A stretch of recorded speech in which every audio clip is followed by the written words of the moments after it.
Authors Guild webinar with the Library of Congress. We are ready to officially get started, so let me give a little introduction and rundown and kind of give you some information about how this will all work today.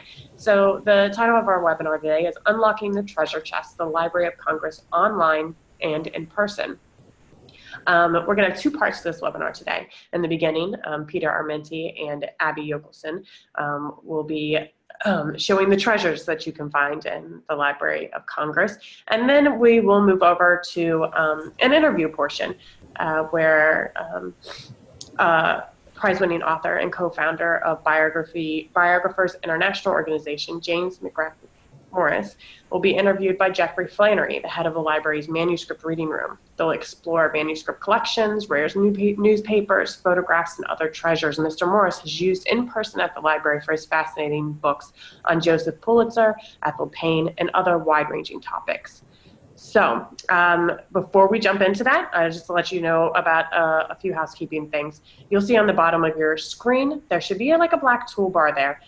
For some people, it may be along the top. You'll see a little Q&A button.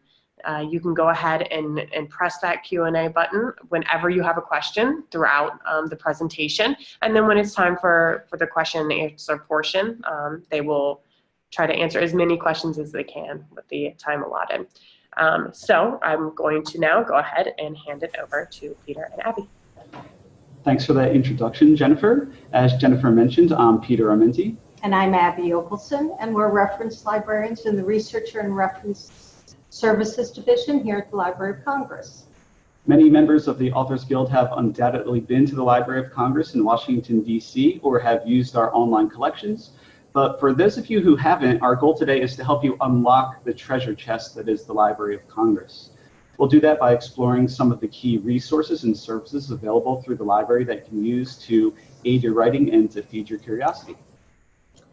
And while a few members got to attend Peter's webinar on October 10th, we know a lot of you didn't have an opportunity to see it.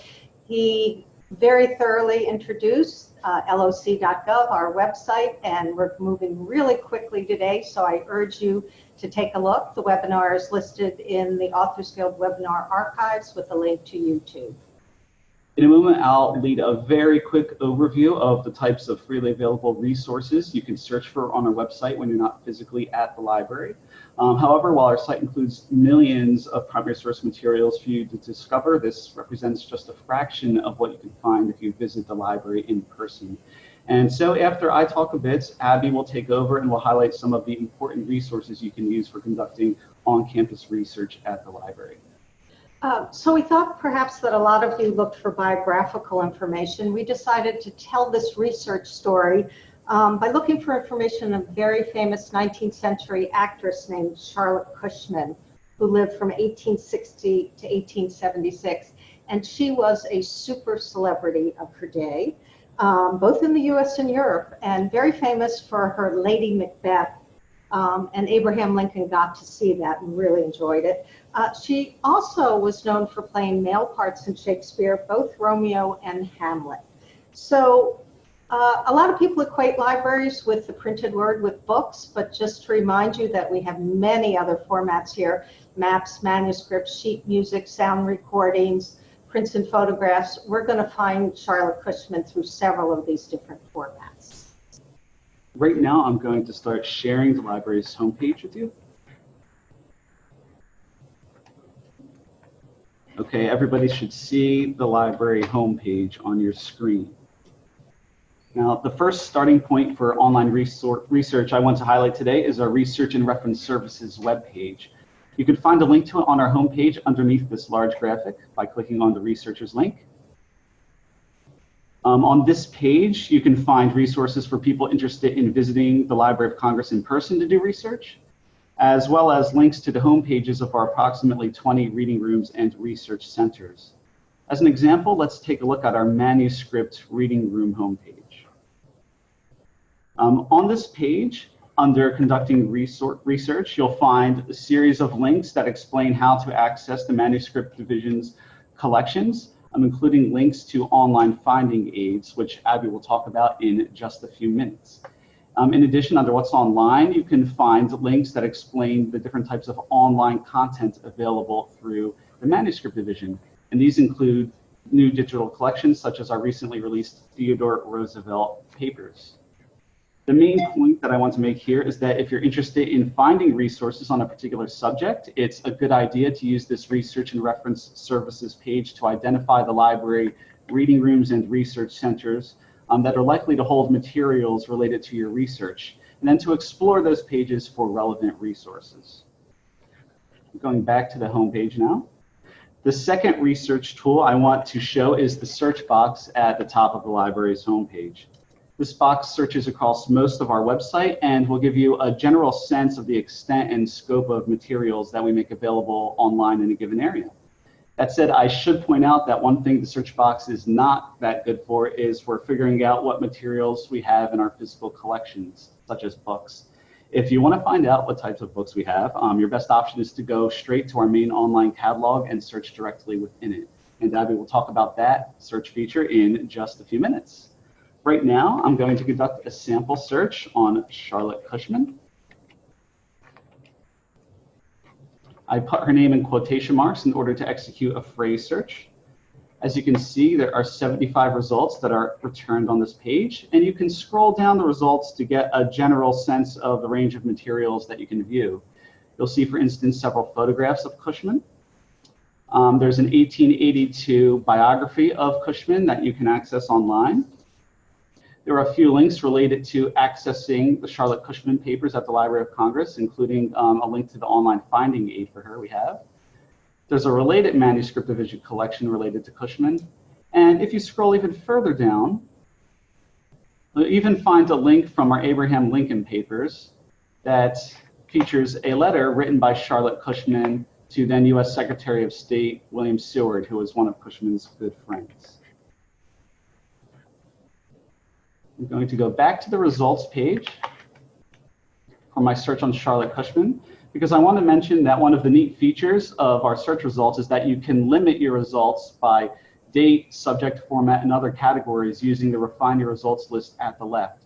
If I'm interested only in looking for photographs of Cushman, I could, for instance, click on the photo, print, and drawing facet, and the number of results is limited to 13.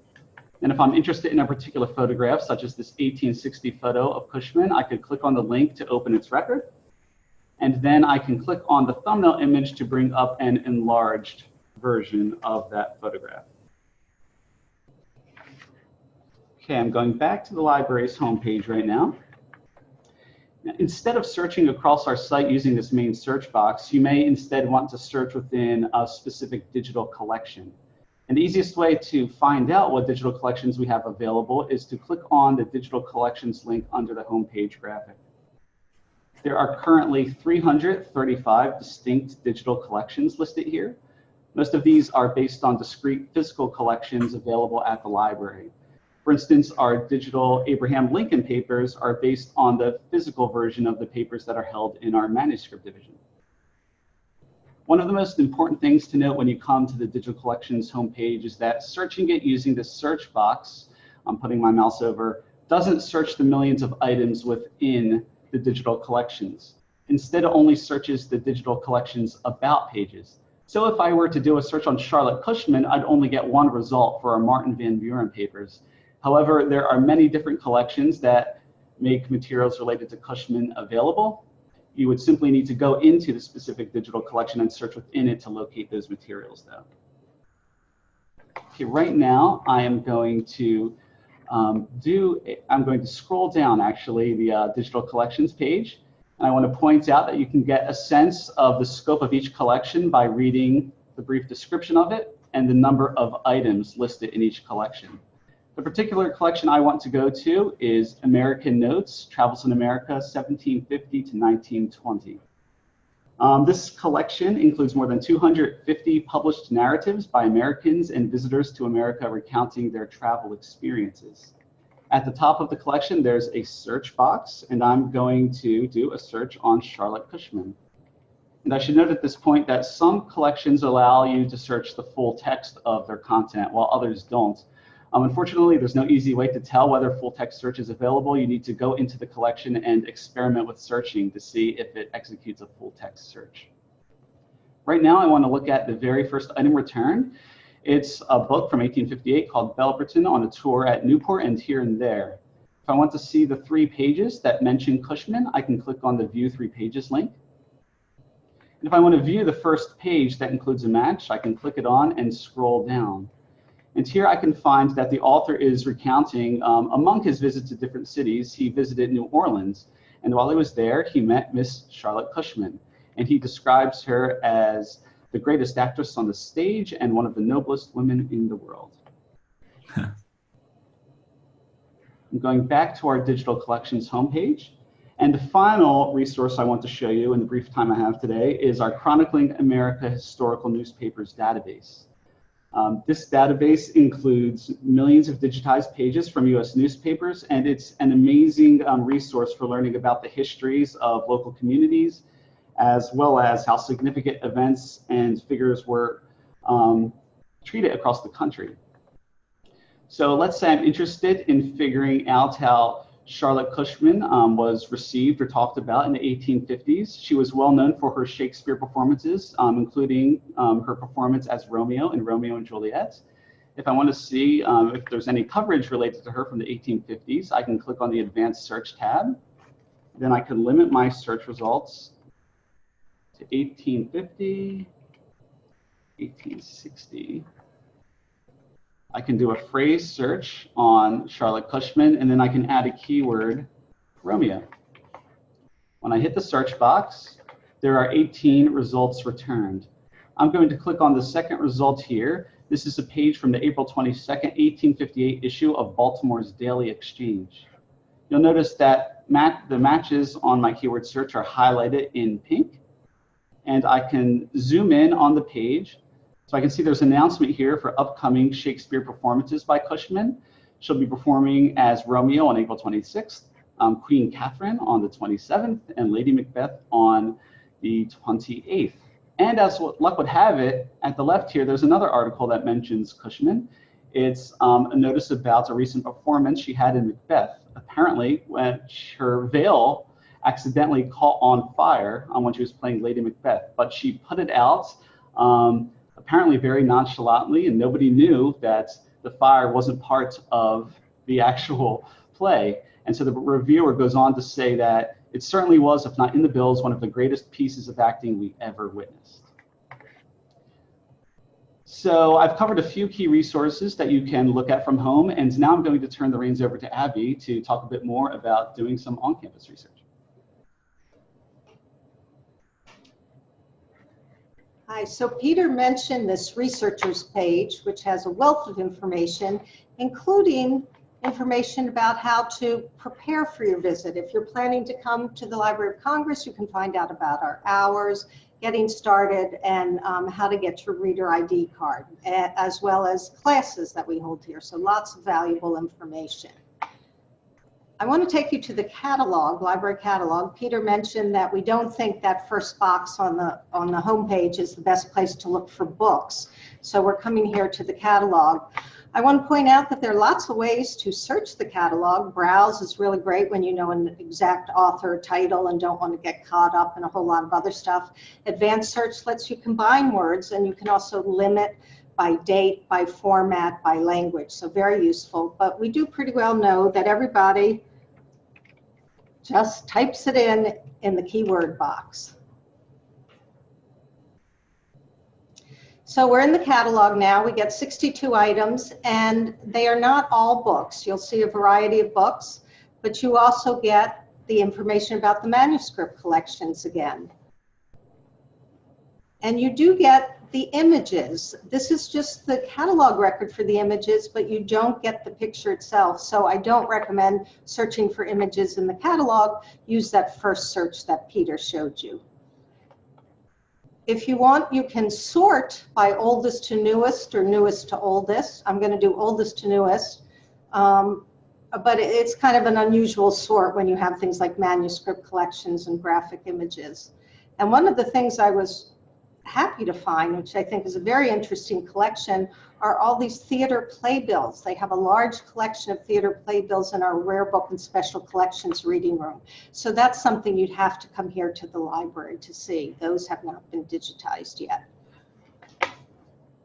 I'm going to hop all the way to the end to look at more recent books on Charlotte Cushman. Maybe you're considering writing a book about her and you need to know how many books are out there, or maybe there are certain parts that will be useful for your research. So this book, When Romeo Was a Woman, Charlotte Cushman and Her Circle of Female Spectators, came out in 1999, University of Michigan Press. Get excited by seeing that word links, but in fact it only goes to a publisher description, just a paragraph, not the full text of the book. For the full text of the book, you're going to need to find it in a library. To get back to my list, I'm going to search navigation, return to titles list, and I'm going to go back a screen because when I first saw it, there was a book that caught my eye, and it's by Emma Stebbins, called Charlotte Cushman, Her Letters and Memories of Her Life from 1878. Now, the difference between this book and the Lisa Merrill one I showed is there is actually a link to an electronic copy of this. The difference has to do with how old the book is, whether you're going to get a full text or not. So I'm now jumping to something called the HathiTrust Digital Library. When the Library of Congress digitizes materials, they put it at the HathiTrust in the Internet Archive. And here you see the full view of the book. Lots of other libraries, major research libraries, are participating in these digitizing endeavors. I've got the full text of the book available to me here, and I know that Charlotte was from Boston, so I'm searching Boston in the book, and it's searching within the text. And usually it's faster than this. And there you have the pages, and you get the full page with the information about Boston. Now, being in the HathiTrust gives me the idea to just go ahead and search the HathiTrust, which I can. I'm going into the catalog, and like Peter said, we always recommend using advanced search whenever you can. So I'm just going to search Charlotte Cushman as a subject. And I get 17 results. Some say limited search only, some say full search. The difference is the age of the publication. Anything before 1923 is in the public domain, and those are the things that tend to be full text available, freely available online. Later things are often up there and searchable through a limited search only. So here's the catalog record, and I can click on limited search only. And I'm interested in her not only when she was Romeo, but also Hamlet.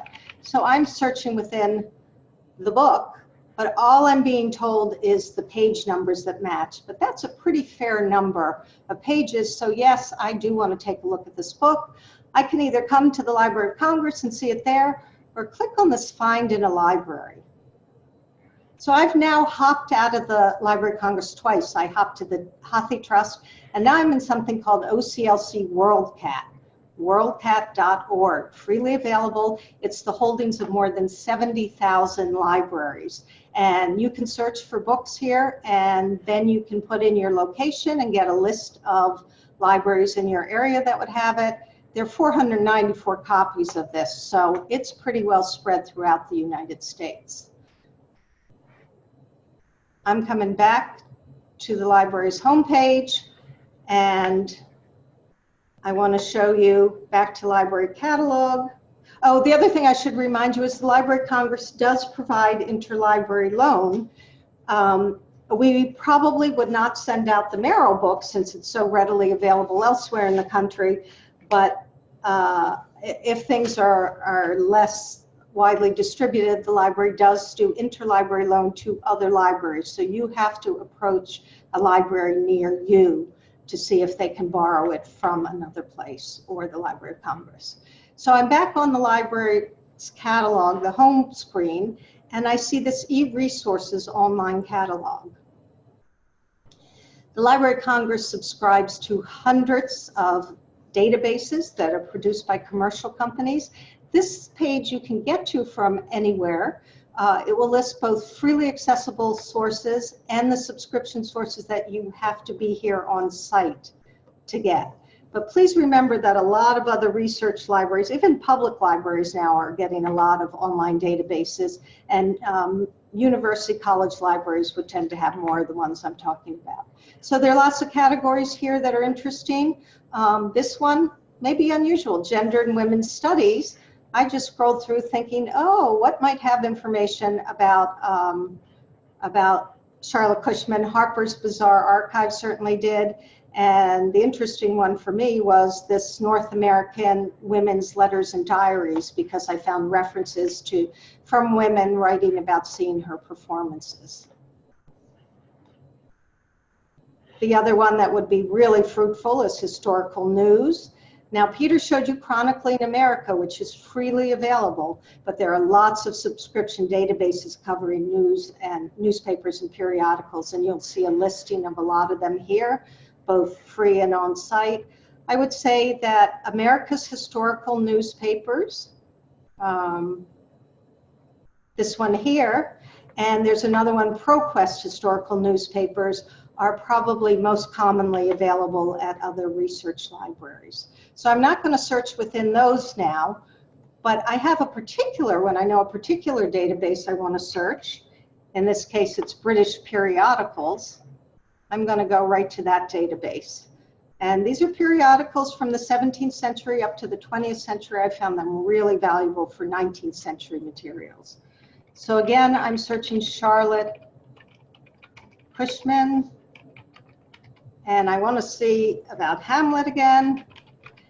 And the other thing you can do with these kinds of databases that you might not be able to do with Chronicling America is limiting to the kind of article you're looking for. So I could decide to limit to reviews here if I wanted. Ads tend to be classified advertisements, but there are some databases where you can just search the ads. So I picked British periodicals because I wanted to see how she was received in England and elsewhere in Europe. And so to see reviews of her performances and stuff. This one was intriguing, Some Woman Hamlets. So undoubtedly that's supposed to be women. Hamlets is one word. So you will find mistakes sometimes and have to really hunt for it. But here's a nice article with illustrations of some of the women who have played Hamlet. So this can give you some ideas about doing research. We could start off with Charlotte Cushman, but then we could decide that we want to research 19th century theater to put her in the context of her times. We might want to just research 19th century women actresses. And we might want to just research 19th century women actresses who played male parts. There are lots of different ways you can take this story. The final thing I want to show you is the lead into the manuscript collection. And back home again, we saw those manuscript papers pop up when we did the first search up here, when we did the catalog search, when we were on the manuscript division's homepage. So I'm coming here to research centers. And I'm going to the manuscript division again. And here are those finding aids for collections. The vast majority are online. There's still a few that you have to be in the manuscript reading room to see, but they're working as fast as they can to get them all online. And here are the Charlotte Cushman papers, a very handy bookmark down the side. Collection summary always gives you an idea of how big the collection is. 10,000 items, 21 containers, 5.5 linear feet. You have to measure it in feet. And then you get some of the major correspondents who show up there. You can get a brief biographical note about her, usually starts with a timeline of her life. And this was interesting to me, the provenance. How did these papers come to the Library of Congress? And it was particularly interesting because when Peter first did a search in Chronicling America on Cushman, the very first articles we came up with were about this donation to the library. The other thing that caught my eye is the Folger Shakespeare Library, which is right next door to us. They have a lot of her materials over there, drawings of her costume, acting scripts, that sort of thing. And so you'd get a twofer. If you came here to Washington, you get to do research here at the Library of Congress, and you could go next door to the Folger. And Peter and I, in practicing for this, just found out that the Folger has a 30-minute podcast, has several podcasts on Charlotte Cushman, including one on that book when Romeo was a woman, specifically about that book. Here are the various container lists. So here I'm going to place scripts, and I'm seeing which box things can be found in.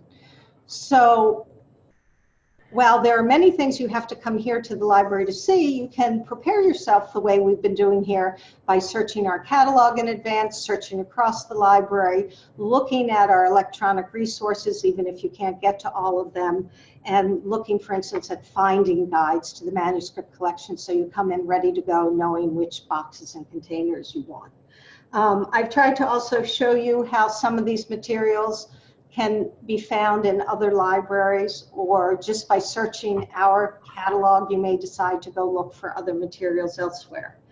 And now I'd like to introduce Jeff Flannery. Oh, sorry, wait. It's a really important thing. The one final thing we wanted to point out, we know we moved very quickly, is that if you have any further questions about what we've discussed today, or have any other questions about using the library for research, or have a reference question, the best way to get in touch with us is to use our Ask a Librarian service. From our homepage, if you scroll down a bit, under your library, there's a link to Ask a Librarian. You can simply click on the online form, fill out your contact information and question, and it will be referred to the appropriate area of the library for a response, and you'll receive a response back from a librarian here within 5 business days, usually much sooner. And so with that, I'll stop screen sharing and I'll turn things back over to Abby for introductions.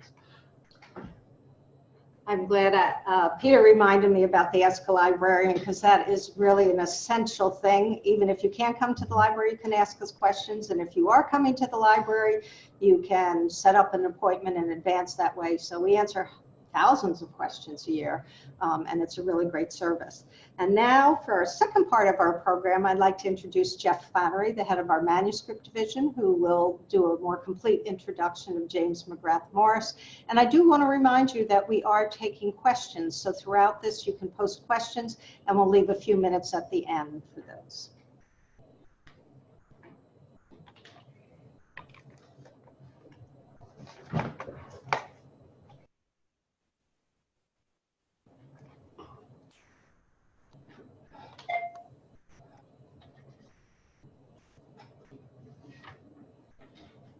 Thanks, Abby and Peter. And I want to welcome everyone to our discussion here with James McGrath Morris, author, columnist, founding member of Biographers International Organization, author guild member, and longtime user of the Library of Congress. Jamie primarily writes biographies and works of narrative nonfiction. His most recent publication is The Ambulance Drivers, Hemingway, Dos Passos, and A Friendship Made and Lost in War. But he's also published the New York Times bestseller, Eyes on the Struggle, Ethel Payne, the First Lady of the Black Press, and Pulitzer, A Life in Politics, Print and Power, which the Wall Street Journal listed as one of the 5 best books on American moguls. And his more, that's my favorite, the Pulitzer book. And Jailhouse Journalism, The Fourth Estate Behind Bars, which was a Washington Post Best Book of the Year. So to begin, Jamie, could you tell the audience a little bit about your background and what led you to pursue a career as a full-time book author? Well, I always wanted to write, starting at age 18. And in fact, I wasn't much older than that when I first came to the Library of Congress and had a stack pass and did research. It just took me a while. I had various careers between writing books and doing that. I spent 10 years as a journalist, 10 years in the book and magazine business, 10 years teaching high school. And now for about 15 years, I've been writing books full time. And as you know, you see me knocking on your door. My kind of writing, narrative nonfiction or biography, is essentially impossible without the collection that you manage and the library manages. Okay, I mentioned a couple of your works in the intro, but could you let us know which specific books that you've researched at the library of yours? Well, actually, the one you mentioned, which is my least known book called Jailhouse Journalism, was completely dependent on the library. The library has such a broad reach in what it collects. Here I was interested in 19th century newspapers published by American inmates. And the librarians back then, as librarians today, had a very open mind to preserve these things, not knowing their value. And that's very typical of the kind of work we do when we come to the library. The curators of our past at the library are wise to keep things even if they don't necessarily match the taste of the times. This is particularly important if you think about, I did a book on Ethel Payne, who's an African-American civil rights reporter, or let's say your subject is gay or lesbian or transgender. A lot of institutions didn't pay attention to this stuff, and very often the library is guilty as well. There are archives that, when I did Joseph Pulitzer, the biography, I found that Kate Pulitzer's papers were thrown away because she's a woman. So the sins of the past weren't completely removed. But the chances are that something like the Library of Congress is more likely to have kept this material, making new scholarship possible. And that's always been the case with my work. And I think that's really true, Jamie. The library does look long-term when it goes through its collecting. It's always looking far into the future. And we do make a commitment to our collections, too, to keep them here in perpetuity. So yeah. I think I completely agree with what you said. Could you let us know what your personal experience has been conducting research at the library? Well, personally, all of my, not all, but 98.5% of my research skills have been taught to me by the staff of the Library of Congress. And I think the classic mistake authors make is they come to the Library of Congress much like some of us approach an auto shop, and we only look at what's on the shelf, and we never think to ask the person behind the counter what's in the miles of shelves back there. And that missing piece of your radiator may be back there. The same is true with research. And I can remember on many occasions I would be talking with you in the manuscript room, and this might have been when I was working on the Ethel Payne book, and you'd say, well, have you considered looking at so-and-so's papers? And sure enough, in so-and-so's papers was a letter that related to my work. And it could be something like, she attended a particular event, and that person attended the event, which gives you a different perspective. And this is terribly important because if you write about Joseph Pulitzer or Morgan or Rockefeller, most of their files, A, have been cleaned before they got to you. They're going to remove traces of previous girlfriends and other things they might have done. And B, the people who wrote to them often were currying favor. So I would find in your Pulitzer collection a letter saying, Mr. Pulitzer, it was one of the great honors in my life to have stopped in and visited with you. But by working with archivists and manuscript rooms, I found letters from that same person to their wives back in Ohio, who then said, I met with Joseph Pulitzer, and what an SOB he was, and what a pain to kowtow to him. And it's that linking that's so important. So my advice always to anybody coming to the Library of Congress is that in many ways, the library's greatest resource, maybe second greatest, the greatest resource after its collection is its staff. And asking the staff is critically important. I remember I was working on the Rosemanna Sing Sing, a book about a famous New York City editor. And this was years ago. And I was using the New York Times index of, it's a bound volume of every issue of the paper, and it's in the newspaper room. And that was our internet back then, in the sense that you wanted to find an article, you go through and you look up your subject, Chapin, CE, and you'd find him. And Wes Travey, who was in the room at that point, said, have you heard of this thing called ProQuest? And I said, no, what is it? And he said, the New York Times, back to 1851, is text searchable. Well, of course, the first thing that happened to me is my heart just about stopped, because I was months away from turning in this book and thinking, now I'm going to discover all this stuff I didn't know. But not only did I discover this resource thanks to a librarian, but I also discovered over time how to use it. And one of the things that we were kidding ourselves in the past, the New York Times index was not complete. It did not, for instance, include who was staying at hotels. It did not include legal advertisements. It did not include all these kinds of things, which for a biographer turned out to be critical. When I did Pulitzer, I was able to discover what nights he was staying in the Fifth Avenue Hotel and match it up to the negotiations when he was with Jay Gould to buy the paper. So those little crumbs all come from the fact that the staff there is always willing to guide you to the newest kinds of resources. One more point about using material online that Peter and Abby showed us. Chronicling America is a great resource. What I hear all the time is I talk to a writer who said, yes, I checked it. And I said, when? Oh, 3 months ago. Well, 3 months later, it's got 100,000 new pages. For honesty, I don't know if it's 100,000 or 90,000, but it's got tons of new pages. So you have to train yourself to research in a whole new way. And these are all the kinds of resources that are available in your institution. Yes, and kind of to follow up on one of your earlier comments there, as we all know, the library has been around since 1800. We like to say we're the oldest federal cultural institution. I don't know what the Smithsonian thinks about that, but we are. And over those 200 years, the library's developed all of these different ways of describing material and making it accessible. And of course, they've been superseded. But in many examples, we've not disposed of the older guides. And that's where the staff can come in and kind of go back to try to trace information for researchers using these legacy finding aids, what I like to call their legacy guides. So when you marry that to all of the new, more up-to-date databases and things, then that really helps the researcher, when you put those together. And of course, with 3 buildings, more than 20 reading rooms, dozens of online catalogs and databases, 168 million books, manuscripts, photographs, maps, videos, music, and other formats, the library can seem to be a formidable place to begin research. Abby and Peter gave us a primer on how to start that, but Jamie, what tips or advice would you give to somebody who's thinking about actually visiting the library and beginning their research?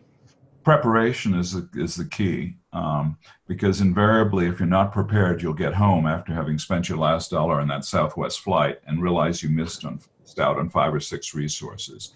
And the website the library maintains is terrific. I mean, for instance, the finding aids in the manuscript rooms are priceless. They're lengthy descriptions of the items, so you can begin to plot what's there. If you're doing very serious biographical or historical research, I think it's a mistake to come without having consulted with a librarian before coming. Whether it's used the Ask the Library feature or speaking directly with somebody in one of the rooms. Keep in mind, the people in the manuscript room are like flight controllers. I mean, you're all very busy, but without question, you're always willing to respond at some point. So I would never come to Washington without having done a lot of preliminary research as to what it is you want to look for, particularly since some material now is stored off-site. I mean, this is increasingly happening with any institution. And I have arrived in a city only to discover it takes 2 days for that material to come. So you don't want to repeat that mistake. And the other thing about it, this is the anecdotal part, is if you plant a thought with somebody like yourself or a research librarian in the music collection or the film collection, very often a day or so after you've written them, they suddenly go, oh, I wonder if this particular item might please them. So the more planning you do ahead, the more contact you do ahead, the better off your visit will be. Not to mention, if you've never been to the Library of Congress, you have to plot a little time to get your card, your reader's card, and things like that. One of the things I always tell people who are not familiar with the Library of Congress, and this is a very short story, but years ago I went to the British Museum, which is your rival on the other side of the Atlantic. And when I applied for my reader's card there, the British librarian made it very clear that getting a card is a privilege, not a right. And that's the inverse. The Library of Congress is well known for its small d democratic attitude, that it doesn't matter what your academic training is or what your publishing history is. You are a welcomed researcher there, and every member of the staff treats you the same way they would treat anyone. And that makes a huge difference. If you're doing the kind of research, cutting-edge research on things, Library of Congress is a welcoming place, but don't just arrive unannounced. No, that's really good advice. As you mentioned, I just reiterate, even though we have 3 buildings on Capitol Hill and the place looks like it could handle everything. We're adding materials every day, so we're dependent on our offsite storage facilities, and we hate to see people come from a long distance and then only to be told, oh, it'll take a day or two. So the other thing to keep in mind is the interconnectivity of your material. I'm an expert on looking at old documents, and think of me as I'm a professional voyeur. I'm reading people's diaries and letters and all the things you've saved for me. But I don't know much about film, music, maps, etc. And I know once I was in your library working in the manuscript room, and Joseph Pulitzer's story was that he had jumped in the ship off in Boston into the harbor and made his way to New York. Now, having been trained as a reporter, and my first editor always told me, if your mother says she loves you, check it out. I use the same thing for any of my subjects' accounts, and I thought nobody would have jumped into an 18th century harbor in Boston and survived. It was filled with sewage. So I knew something was wrong. Yeah. Well, you sent me, or somebody sent me to the map division where they pulled 19th century maps of the Boston harbor. The island he was on was connected to land, was disconnected to land by just a swamp that you could walk across at low tide. That kind of ability to go from one room to another makes a huge difference. If you want texture and your person is having different place, Library of Congress, and to mention another place, the New York Historical Society maintains menus. So you can delight your readers by telling folks what they ate. If your person is on Capitol Hill in 1865 and wandering around, you can go to the photographic division and get photographs of what the hill looked like. So you don't make the mistake of describing trees that weren't there and things like that. You can get your books real texture. It's again this business of turning to the staff for help and not wandering around. It's not a supermarket in that sense. You really want somebody to guide you to these materials. Well, you jumped to my next question, Jamie. Oh, well, I get so excited talking about the Library of Congress. But I'm going to say it anyway. So, as you know, and as everyone knows by now, the library's collections are mainly, well, maybe not everybody knows, but the library's collections are mainly arranged by format. So we have manuscripts, we have maps, newspapers, books, photographs. They're all maintained in separate facilities. And part of the challenge is, how does a researcher make the connection between these various formats? And you gave us a great example with Pulitzer and the maps, but do you have any kind of other approach that you go, let's say, when you're going into doing some research about when you're doing a book? I mean, obviously, you at some point, especially for nonfiction works, you want to use photographs and things like that. I mean, what's your thought process as you're starting your research and going through that?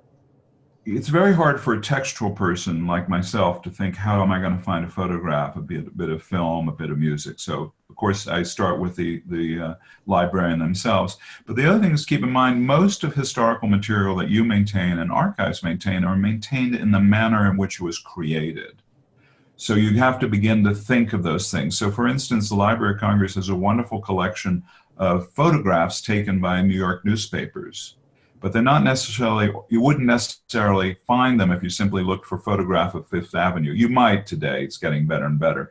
But so when you go to the photographic division, you start explaining what it is you want, and they'll say, it could be well contained in this. Time is of the essence. You really have to prepare to be able to touch everything and look at everything. It takes a long time.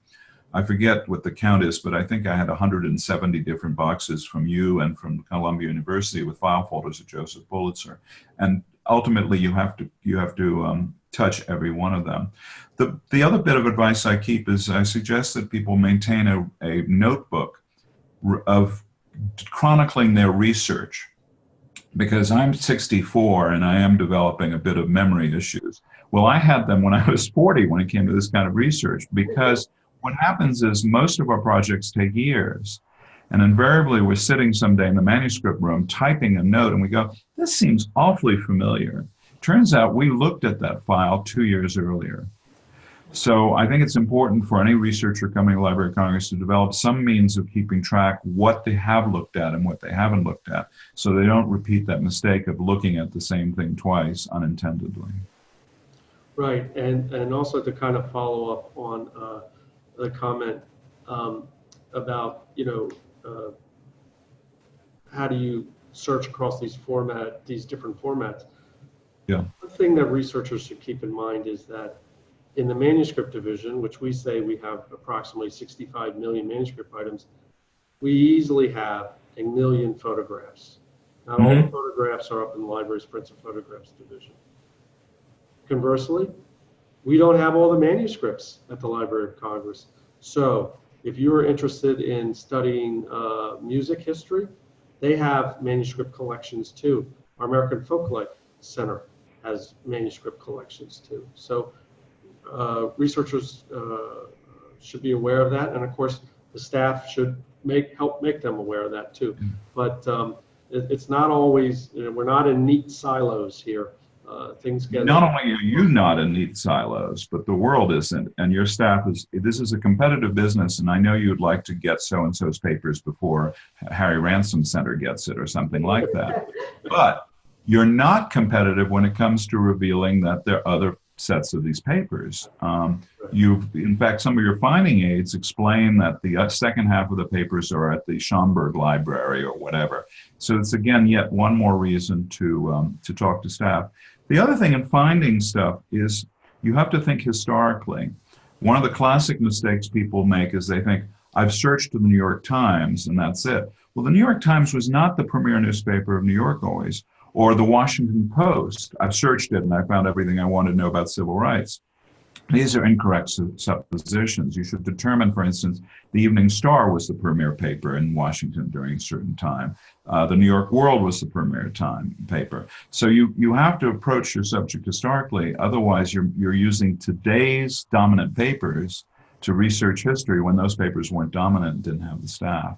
And it's the same with manuscripts. You have to think of who was the dominant figure then. Just because you don't know them now doesn't mean they weren't important and might contain really telling material related to your field of research. Sure, absolutely. So just to pivot a little bit, what has been the most surprising find that you made at the library? Well, I think the most surprising find was actually you helped participate in it. I was going through Joseph Pulitzer. Question. I was going through Joseph Pulitzer's papers, and there was a photocopy of a small gold ring, a tiny thing. And you very nicely went and retrieved the actual object, which is in your back room, and we examined it. It turned out to be a gold ring. Attached to it was an 1864 US gold dollar. And one of the aspects of seeing it physically was really revealing. It was the size of a dime, about, I don't know if people can see it, but little tiny thing, almost the size of a thumbnail, which made me understand why it was I would read in Dickens' books and others that people often sewed currency into their clothing, because $1 back then would be like $100 today, and you wouldn't want to lose it, and it's so tiny. So anyway, I started learning a little bit about numismatic stuff upon that moment. But this turned out to be a terribly important artifact that the library didn't know its importance. I didn't know its importance, but you had kept it. And that's what was so valuable. When Pulitzer came to the United States and joined the Union Army, he was given a bonus for having joined. And this gold dollar was part of that bonus. And so he sent it to his mother back in Hungary and made it, and he had a jeweler here in the United States make it into a little ring. The ring was placed on the handkerchief. Hungarian women, like my grandmother used to stuff Kleenex in her sleeve, Hungarian women would have a gold ring holding their handkerchief handy. So it was the 19th century equivalent of Instagram, sending a note back to mom, I'm okay in the new world. But the backstory got really interesting. How do we know it was his? Because when the Soviet Union took over Hungary, and there was all this hunger, no pun intended, but all the devastation in Hungary, all these relatives of the Pulitzer family began to write to the famous cousins of the United States. And Joseph Pulitzer II tried to figure out which was a genuine relative. So he had his lawyers begin to inquire. One of those family members sent that coin. There's no other way they could have gotten it had it not been a member of the family. And it ended up in the Library of Congress.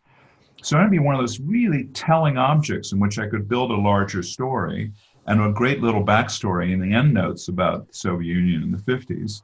And all because you guys held on to that little piece of jewelry. Well, so that was perhaps the most exciting moment. Yeah, no, I remember when you found that. That was quite revelatory, and I found it totally fascinating too. I'll just we're getting near the end, but I just want to make one comment. Is that I think I speak for my colleagues that at the library here that we acquire, organize, preserve, and make available these materials, but it's the authors, it's the researchers that come in and take this information, and that's how we gain knowledge. I mean, you connect the dots, so to speak. Mm-hmm.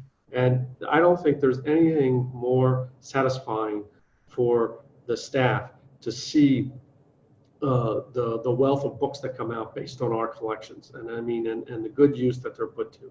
So, well, let me make a pitch to author. What's that? Let me just make a pitch to Author Guild members. There's a reason why you thank people by name in your acknowledgments. Like I just read Hal Holter's new book, and he thanks you for your assistance. Now, there are two reasons. One, we do want to thank you for what you do.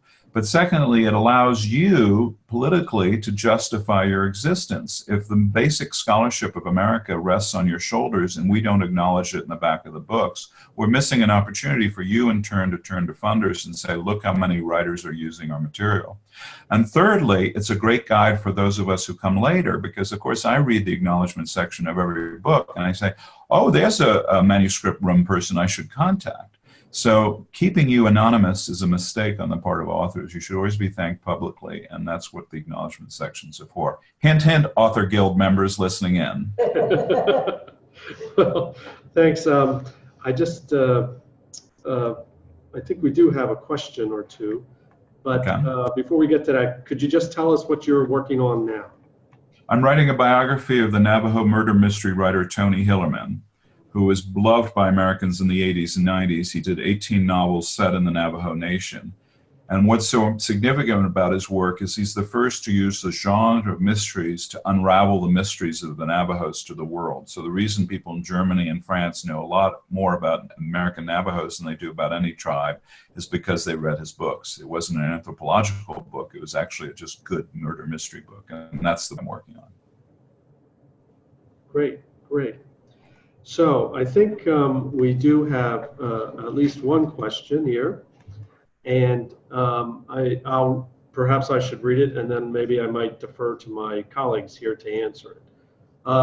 So the question is, do you loan only to university or historical libraries, or also to public libraries? I think I know the answer, but I'll let Peter come in there. The answer is yes, we do loan materials to public libraries as well. We loan materials to academic, public, and special libraries that also participate in an interlibrary loan service. Now, we do have restrictions on some of the types of materials that we loan. So, for instance, our genealogy books don't get loaned out. But generally speaking, our general collections are eligible for interlibrary loan. The best thing for you to do would be to contact your local public library or academic library to see if they can place an interlibrary loan request on your behalf with the Library of Congress. If we loan a book to your library, you have to keep the book on campus. You won't be able to take it home. Am I still on? Because I'll give a hint about books like that. Yes. Yes. Okay. One of the things you can do if you can't afford to come to Washington, D.C. and you don't need much, there are a lot of freelance researchers who will come in with their iPhone, grab the images of that document you want, and send it to you, and it can be very affordable and terrific. So if there's a book in the collection that you're desperate that can't be loaned, or an archival material, there are a large number of independent graduate students and others who are willing to do some of this work for you at a fraction of the cost of coming to DC, staying in a Motel 6, and eating at Chipotle. And I'll just chime in as to manuscripts materials, that of course we aren't going to loan the actual materials, but the library has microfilmed collections in the past, and we will loan the microfilm of our manuscript collections to any library that has an agreement, as Peter mentioned, with LC. So there are selected manuscript collections that could be available.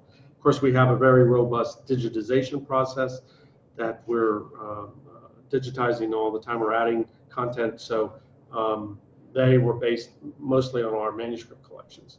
Yeah. But you should always inquire. We love to get questions. As Peter mentioned, get on your Ask a Librarian or go to our webpage. You'll find our phone number. We will actually answer the phone in the manuscript division at the library. So we encourage everyone to do that. People should not be discouraged by the fact that filling out a form on Ask the Librarian. You know, if you go to General Motors and you fill in those forms, nothing ever happens. These are actually routed to the proper people and replied. So it's really, it's not it's a very good entryway to meeting and talking to librarians at the Library of Congress. Okay, so I think we took care of our question here. Oh, I think we have another one. It says, what is the best source for finding a reputable freelance researcher? Good answer question. Yeah, it's, and I think if I'll just answer my end of this first. The manuscript division does maintain a list of freelance researchers. We make it readily available. However, we don't make recommendations from our list. It has contact information with the individuals, so it's up to the researcher and the patron to decide, you know, how they're going to proceed. We do it as a courtesy, of course, to folks who can't come here, but we don't make a recommendation. And that would be the same for general collections. We do maintain a list as well. People just send in their names and say they'd like to be on the list, so we're not vetting them in any way, and we don't negotiate rates or anything. You could find those lists by doing the top search on our homepage, and I think if you put in freelance researchers in quotes, you'll get to that list. Otherwise, send an Ask a Librarian question, and we'll send you a link or an attachment. Yeah, I've used lists at the Library of Congress and other archives around the country. The other thing is I really urge people, Authors Guild, for instance, has a new chat room. You could post saying, I'm interested in getting a researcher at Wayne State University. Have you had any experience with it? They'll hit hundreds of writers. The library lists are very good, and that usually are the way to go. But if you want a little extra thing, you can often contact other authors and ask them about their experience. Okay. Well, I think we're coming about to the conclusion of our program. Jamie, I'd like to thank you for your time and contribution to our discussion. Thanks to my colleagues, Abby Yokelson and Peter Amenti, and also thanks to Jennifer Sims at the Authors Guild and her team for arranging this. Okay, I guess we're all going to say goodbye. We're all going to say goodbye. See you in the reading room. Bye. Library of Congress.